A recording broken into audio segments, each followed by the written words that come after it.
Hi everybody, Fred Rojas here, and welcome to the first of what I think will be many of my direct videos. And the idea behind this is I've noticed that in a lot of areas, there seems to be, maybe a disconnect between the creator and the content. And that seems kind of counter to what this is all about, right? You make content and you engage with the community. Now, I have never really been probably forthcoming on the YouTube channel as to like what my goals are and what I'm trying to do. And so I thought this would be a good opportunity to do a couple of those things, to tell you exactly what my projects are all about, why I haven't created any content in a long time, why I'm suddenly starting to create content, and the goals of these content. So again, this is like a direct thing, and it's going to start off today with like an overview and what I call a 2022 roadmap. But as with everything, things will change. This is a completely unfunded, and this has nothing to do with me asking for funding, so don't worry about that either, circumstance. And this is just me telling you what I'm doing here on this channel and maybe why you'd be interested, or telling other people why they might be interested. And then from there, we can begin a dialogue to kind of dynamically move the content, because one of the biggest things I noticed when creating content back in the day, my most infamous podcast probably being Gaming History 101, is once you get into episode 250, 300, one of the biggest challenges is you're coming up with ideas as to what you want to cover, and maybe you've run out of ideas as to what you want to cover. I don't think I'll ever run out of items I want to cover, but at the same time, if you get an audience engagement that's nearly nil, I still think I'm making interesting videos and covering some interesting stuff, but maybe it'd be better when we can start a dialogue and get more stories going if we covered things that other people wanted. So I guess as a meeting in the middle kind of thing, let's start with the purpose of this YouTube channel, what I've been doing and why. So I started a website called Gaming History 101, which was just something I always wanted to do. And I've always been horrible at branding. I always think there should be a brand and like a series name for like everything, be it a podcast, a video series, whatever, right? And so it was all funded by this idea that like I had a weekly podcast and I wanted to make a retro version, and I wanted to brand it as something, and I called it Nostalgia Nation. And then I just realized that like the branding didn't matter that much. And what did I really want to do? I wanted to get to the core of gaming history and retro and just start talking about it. And I've always been fascinated by the stories and development and ideas behind retro games. And in an ideal world, I work for Games Press, or I'm out in California and yada, yada, yada, and I can do more thorough coverage, similar to something you saw from like a Retronauts. And in fact, Gaming History 101 was founded by the idea that Retronauts went away, and one of the calls to actions, which is probably lost in translation these days, and probably not what they intend nowadays. But one of the final episodes was like this call to action that if you want to do a retro podcast, just do it. Therefore, GH101 was born. And you could probably see a lot of parallels to GH101 and Retronauts, although I feel like we are a competing podcast, even though we never got close to their competing audiences. But we are a good competing podcast because we offer similar but different perspectives on the content. And that's what I always loved. So from there, we made a bunch of episodes, and we even got a co-host. Jam came on. In the early episodes, I'd have a bunch of random guests. Trees, my current podcast co-host and video game purists, being, one of my most common guests. And then this guy named Jam Elias came aboard. He was a guest on a lot of episodes, and you could just really see the passion in what he brought to the episodes. And I asked him, and I think he was waiting for me to ask him, but I don't want to speak for him, to come on as a permanent co-host, and he did, and it was a great partnership. And we did that for a long time. And then as life would have it, I struggled to match. He was in England, I was in America. I struggled to match his schedule. He struggled to match my schedule. We had a lot of times where we couldn't do episodes, and then there was a lot of like life happening, and we put a lot of research into every one of our episodes. And so that was a struggle as well. One way or the other, the podcast fizzled, and I'll take full responsibility for that. I'm probably the one responsible for that. I feel like there was a world in which Jam would meet me in the middle. So I guess to everyone out there and to him, sorry that it ended. Sorry that it became that, but it just happened. What I do nowadays is I do a show, Video Game Purists, and that's a show with me and Trees. We have very similar schedules right now, especially when we can podcast. It's very easy to do, and as many will attribute, much of the show is not even about video gaming, but it is what it is. I'm 40 years old. He's in his 40s. This is what we could do. But my interest in video game history and checking out that stuff and technology has never gone away. And if anything, it's stronger now than it's ever been. And so I wanted to relaunch, I don't want to call it that. That makes everything seem like this big milestone. And frankly, the internet's just not as important as the internet thinks it is. This is one of many theories and opinions you'll hear from me that I don't think are controversial, but as I've learned from the internet, everything is controversial. So freak out if you want to. I don't really care. And that's what you'll learn about this channel as a whole. I don't really care about audience numbers, although I do think my current audience is fantastic. We're nearing 3,000 subscribers, and I know many of you do not regularly watch the channel. Why would you? I haven't uploaded content more than like once or twice a year for several years, so that's on me. But here's the thing. I'm going to cover and do what I want to do. And I don't like the concept that has happened many times in recent days of, people hijacking videos and hijacking channels and this and that. Like, I want a wholesome audience that comes to us to share ideas, engage, and enjoy the content. And if that doesn't happen, there are easy ways to box you out. And the most important one is to just ignore you. And it is so easy for me to do because I've spent my entire life ignoring the internet as a whole ever since I got burned when this channel first launched. I don't want to ignore anyone in the audience, but please know that that is exactly what we will do. We just don't care. This channel is we from a community standpoint, but it is just me, one content creator. So I will just ignore you, and it's easy to do. And your comment, your vapid, useless comment, or hundreds of comments can just sit there doing nothing. Because if I don't engage with you, you don't get what you want out of the comment. And it's been my experience, you'll just go away. For those that do want to engage, let's start a dialogue and let's start talking about cool stuff. And so, what you can expect from this channel, I'm going to try to do at least one video a week on top of these directs. What does one video mean? It can mean all kinds of stuff. I'm working on a bigger project that I hope to go live in the near future, like within the next week or two.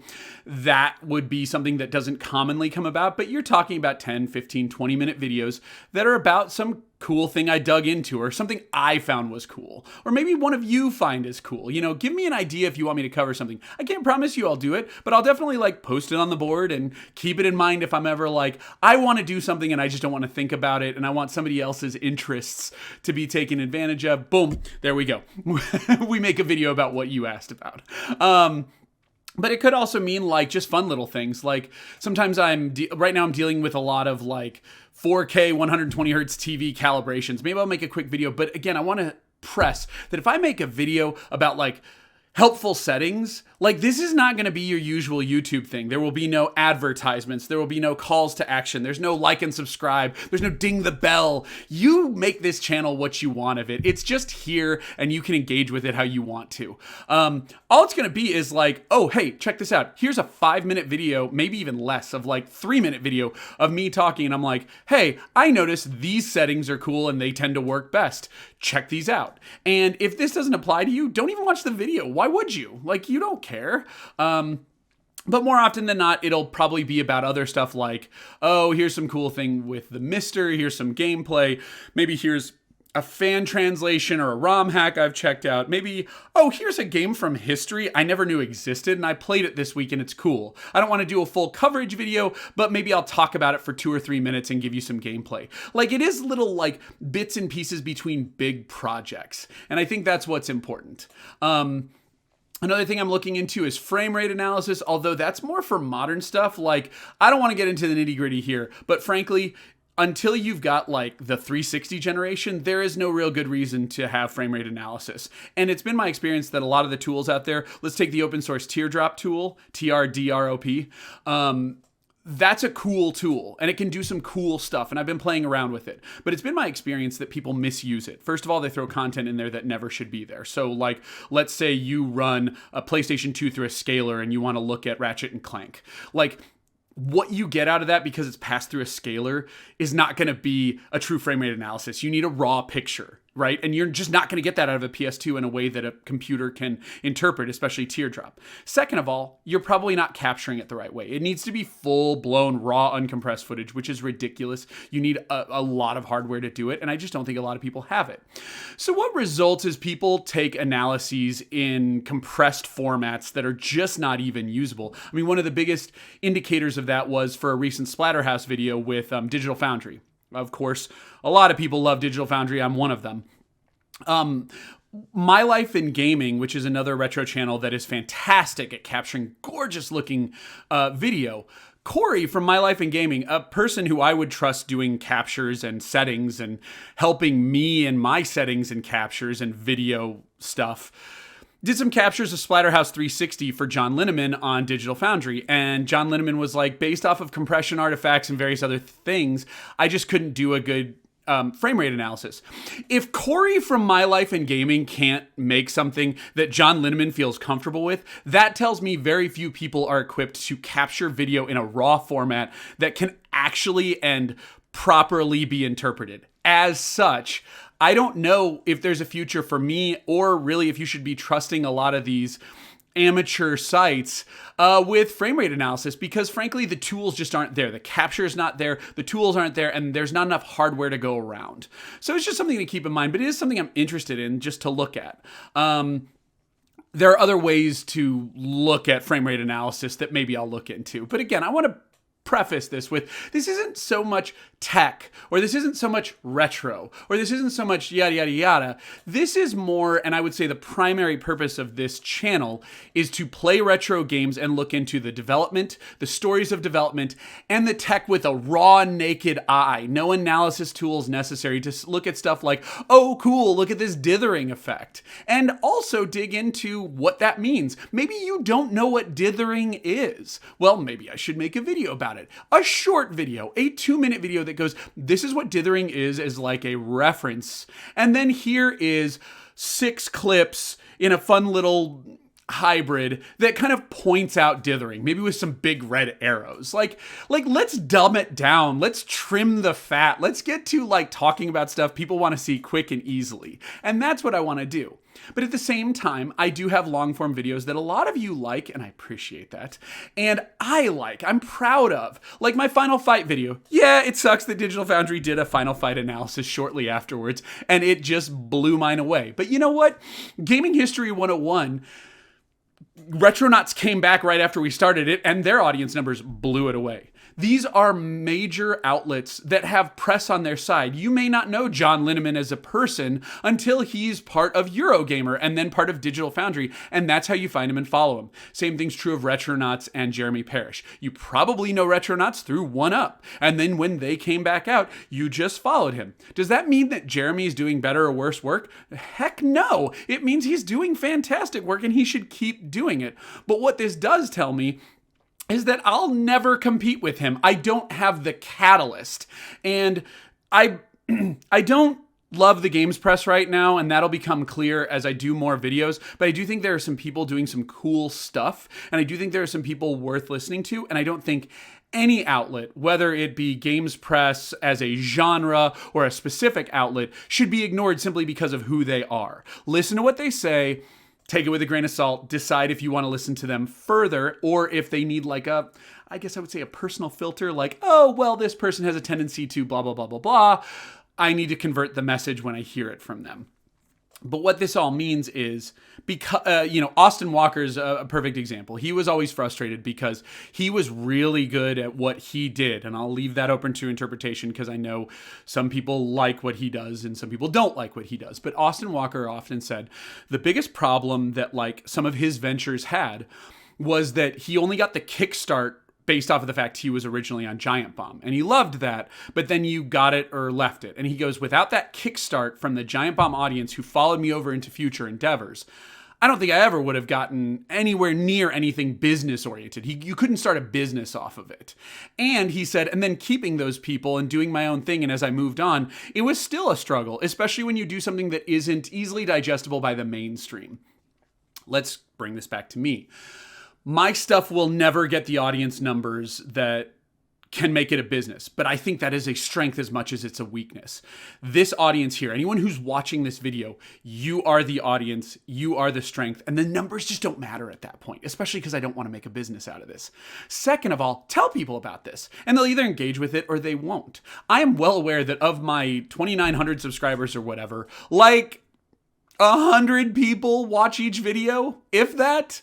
And I love every one of those 100 people. And you know what? Some 100 people over here will watch this video and ignore another video I do. And it goes on and on and on. My point being is that I don't want to get bogged down in what I think is an endemic problem with the YouTube business model, the Twitch business model, and the fact that it's a business model at all. I am 40, I have a full-time job, and I assure you, nothing I will ever do on YouTube or video content will ever generate enough revenue to supplant my current career. So, unlike a lot of people in this world, I'm just going to be happy with my career. I work in info systems, so I do have kind of a tech background, which has actually assisted me in video game analysis and also tech analysis. I'm just going to go on with that and make it like a not relevant part of this channel, and instead just do this as like a hobby and cover what I want when I want. Now, there will be opportunities for you to like donate to the channel, and what I was thinking more about more than donations from a monetary standpoint, I do less with money unless it's for a central purpose. I don't know, maybe we want to spin up a server to store certain things. Okay, then we'll do a fundraiser, we'll spin up the server, we'll do certain things. That's where money is useful. But more often than not, what's more useful is if I'm like, yo, I want to do an analysis of like this controller, but this controller costs like $100. And someone in the community is like, I have this controller. I'm willing to lend it to you to check out, to review, to show off, and to see what you think. And I'm willing to send that your way, and then you just send it back to me or something like that. I think that's far more useful, and it's cheap for both sides, right? Like tops, you pay sending, shipping, I pay return, or I pay for both, like that's more useful. And so that's where I say, let's not put the cart before the horse. Let's see the need when it's necessary, because I happen to have a lot of stuff here. You can't see it right now. My camera setup isn't particularly, equipped to show off a game room, but a lot of you have probably seen it, and maybe I'll, show a picture later on or change the camera's perspective. This is just a webcam after all. But long story short, we'll see what is needed, but I don't think there's a need to do a call to action without needs. Second of all, there will be no advertising. I have no sponsors. This is not a business model. Of course, YouTube's going to throw in ads. There's nothing I can do about that. Occasionally, I'll probably get DMC things where other people want to sponsor stuff because I used 5 seconds of an Indiana Jones clip, and suddenly, there's the person noticing that it was in my video and they want to monetize off of it. I'm just going to let it happen. I'm just going to do everything to not plagiarize. That's easy to do for me. I went to journalism school. I have a degree in journalism. I don't find not copying people's content to be difficult. I will make all personal clips. It is all content that I'm pulling myself unless I get permission from someone. And that would be a rare instance where they just have something I simply don't have. And last but not least, if something gets pulled down due to content reasons, I'm not going to, I'm going to do what I consider to be fair use. And if the YouTube world disagrees, that's fine. I'll probably just back down. There's certain parts of my Mortal Kombat version video that is just quiet. Fine, whatever. There's nothing I can do about it. What I will do to mitigate that is also put everything up on archive.org. So if you look in the description, you'll see a bunch of links for stuff that I do. But the easy way to keep it straight is archive.org is where I'll put any of my video content here so that it doesn't just live in YouTube, or if you don't like YouTube. Keep in mind, it also won't be compressed like YouTube does, but that means it will also be bigger. It's a bigger file size. It's a big pain in the butt, but let's put it there for reference. It is where all the Gaming History 101 podcasts go, because that server is down. I didn't want to pay the $200 or $300 a year to keep it live. No one was funding it. That's fine. Let's put it into a free place where it can be saved. That's archive.org.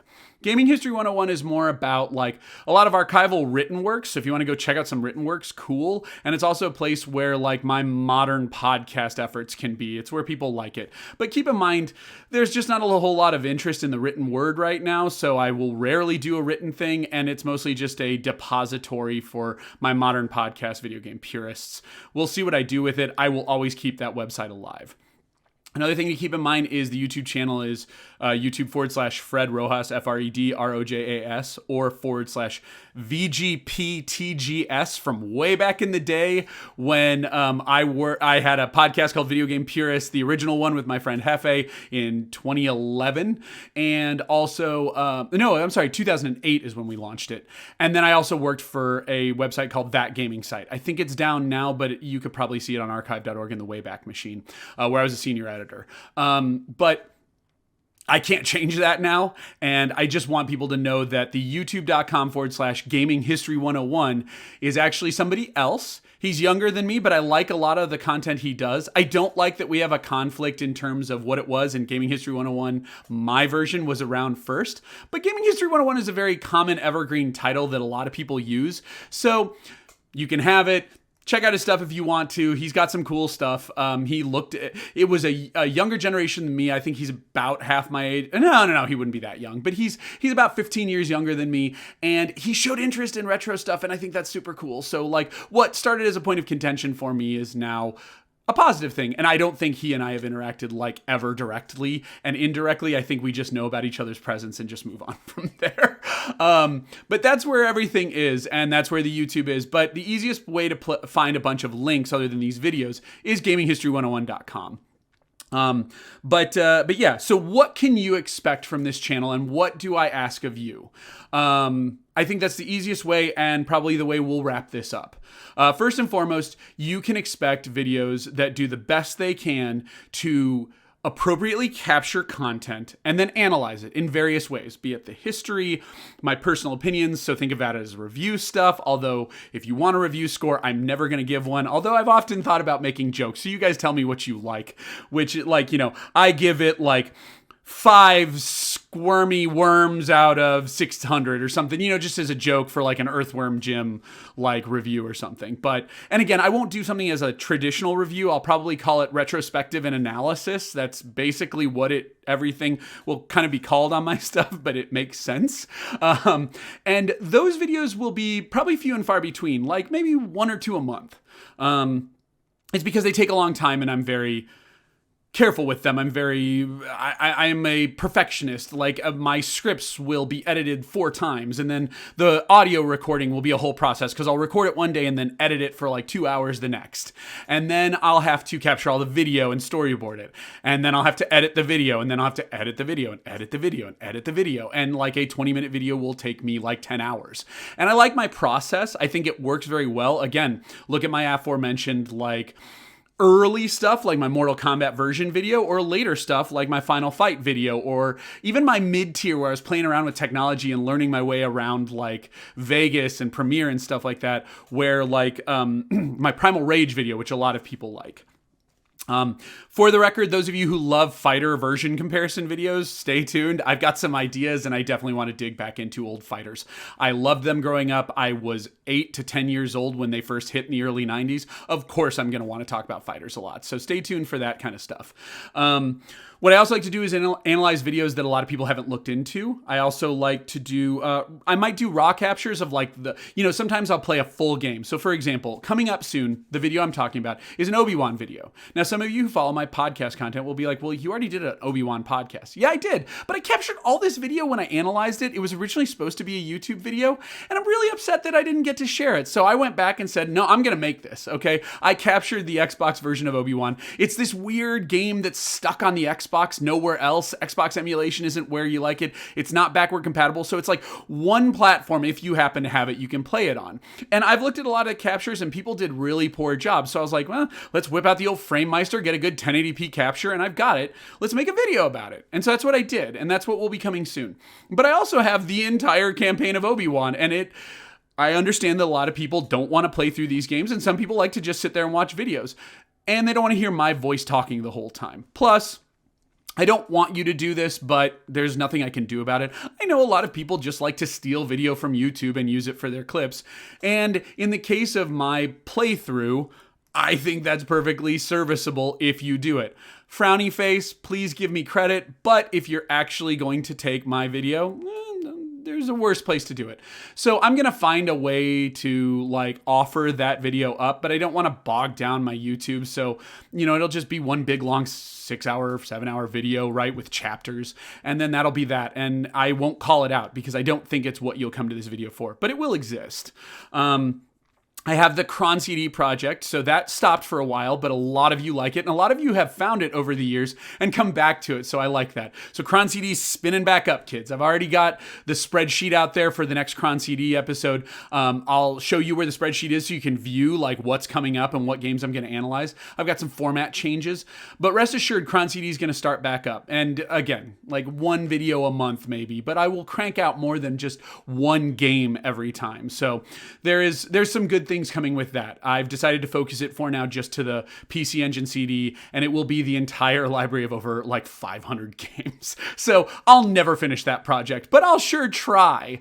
I also have other fun stuff that I'm trying to explore, such as like, Cy1, one of our longest listeners, and actually at this point he's a true friend, even though I've never met him in person. We always joke he's our one and only Australian native-born listener, and he'll know, and some of you out there will know why that's a great joke. Or it's at least funny from a dad like me. But yeah, I want to look at the ZX spectrum, or the ZX spectrum, as us Americans like to call it, and various other things. But now that I have a Mister, I can look at these things that like would be impossible for me to find. Another example is a Neo Geo. I'm never going to buy a Neo Geo console, and the collector's world makes that stuff so expensive, it's never going to happen. But a Mister makes it possible. Well, and as you've seen, I am a parent, and there was my daughter popping into the video. I purposefully kept her in there just so people know like what they can expect. That's going to happen. And that is the YouTube generation, right? That's work from home. That's COVID. However you feel about it, people are stuck at home, and this has become part of our society. Anyway, going back to it, I'll look into stuff that I've never been able to look into before because it's the Mister. I traditionally like to capture actual hardware, which is the most common way I will capture these things. But from time to time, I will have to use the Mister because I simply can't get the hardware, or there's just no good way to export it. I don't know how I would export raw video properly from a ZX Spectrum if I ever were to get it, on top of the fact that it's PAL and NTSC. And again, if you know these technical terms, great. If not, I'll be getting into them on this channel frequently. But anyway, long story short, it's just a place for me to look into stuff I think is cool and share it with all of you. And we can, of course, open a dialogue. So here's the flip side. What do I expect from you? First and foremost, watch the vids when they come out if you're interested, and have fun. Like them. I would say that a large number of people who are my subscribers will never even watch the vids. So that's the highest quantity, lowest tier of participation. You just subscribe so my subscriber numbers look good, and there you have it. Then there will be the people who just watch the vids. They will either get an alert or see it pop up in their subscriptions, and they'll watch the vids. Yahtzee, awesome, great, thank you. Then there will be people who will share it with people. That's awesome too. I want people to share it with people. I want you to say, hey, check this guy out. Like, see what he does. If you think I'm worth checking out and like what I do, please do not promote me. And I don't even want to use that word. Please do not share me if you don't like what I do, or you think you're just helping someone out. No, I want somebody who shares my stuff to actually watch my videos and like what I'm putting out. Some of you out there who are content creators, reach out to me. Let's see if we can collaborate on something. I think that'll be fun.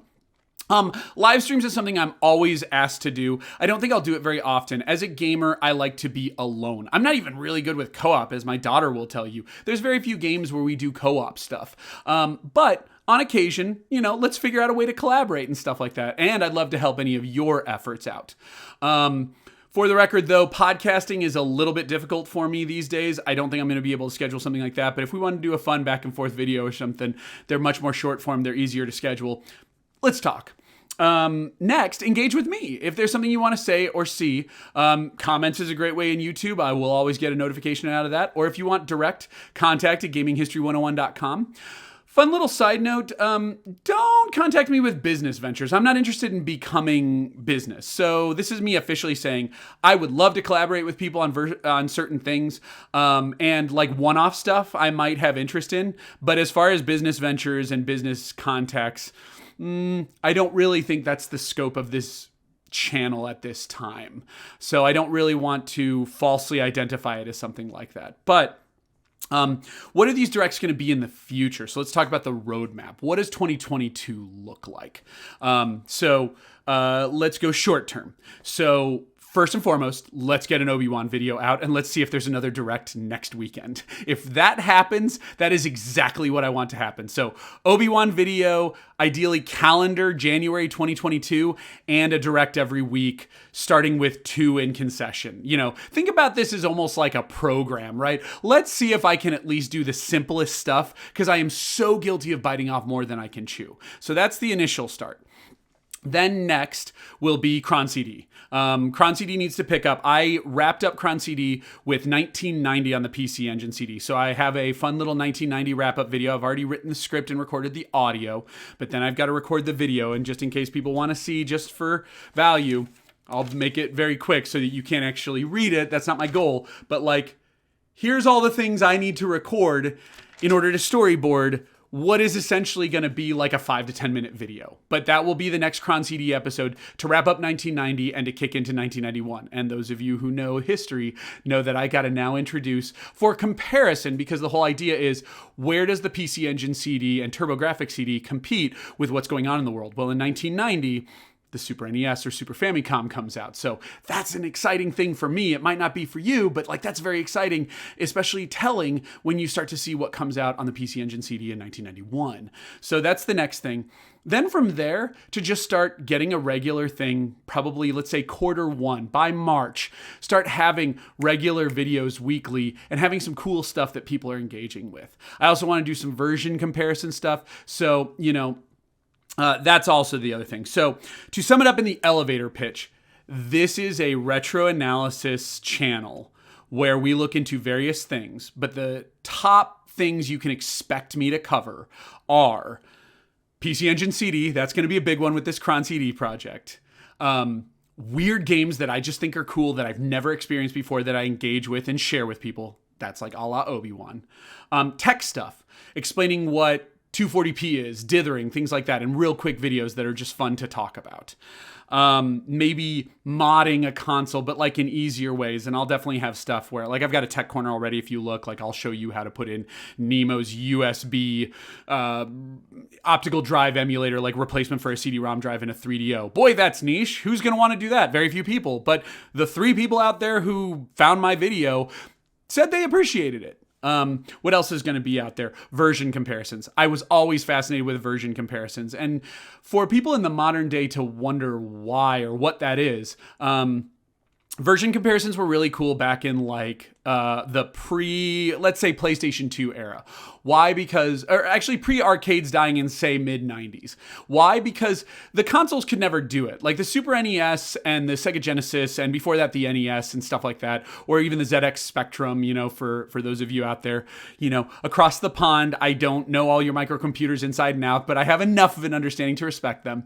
Or even the people in Japan playing on MSXs and PC 98s. You couldn't usually make a game on these platforms that was perfect or even close to arcade perfect compared to the arcade games. And so they all did their own interpretations of it. Or you'd have games like Aladdin, which multiple companies would make for multiple platforms. So you'd have Virgin doing the version on the Mega Drive Genesis, and you would have Capcom doing the version on the Super NES Super Famicom. And so I'm always fascinated with so it's a different game, or they had to make concessions here and there based off of the hardware, and I always like looking into that. I want to look into that more, but without so much of this version had Raiden where this version didn't, and more of a oh, cool, the Mega Drive was better at this, and this is why they did this on this platform, but the Super Famicom was better at this, and that's why they did this on this platform. I want to start looking into that stuff. And then last but not least, just looking into random stuff, maybe even modern stuff, right? I've often said that the best generation, and I'll stick to this, is the Xbox 360, PS3, Wii generation. What's weird about that is that's some of the most poorly optimized games out there, and that's some of the games that have aged the worst, but I still love playing them. And some other people will completely disagree and say, well, for the stuff you're talking about, I think PS2 and Xbox was that, and maybe I'll change my mind about that. But again, it's as my crazy brain goes wishy-washy how I'll talk about that stuff. So for now, that's kind of what you can come to expect. And in the next direct, which I hope will be shorter, I don't want these to be this long. I want these to be closer to like 10, 15 minutes. We'll talk about like just what's going on. I might jump into a couple of little fun buzz stories and whatnot. We could even talk about news and whatnot, or what's going on in the retro world.